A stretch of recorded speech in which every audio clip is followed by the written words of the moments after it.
मान्य सदस्य आशिका तामाङलाई सभाको मर्यादामा रहन म निर्देशन दिन्छु।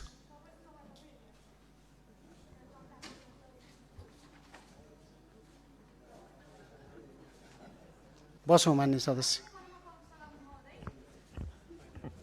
मान्य सदस्य बसौँ।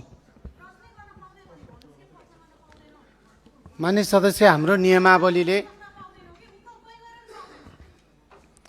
मान्य सदस्य हाम्रो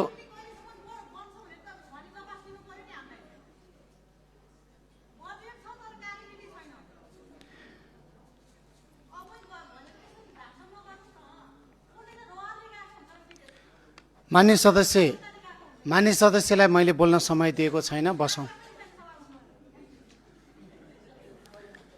मान्य सदस्य आशिका तामाङलाई सभाको मर्यादामा रहन म निर्देशन दिन्छु।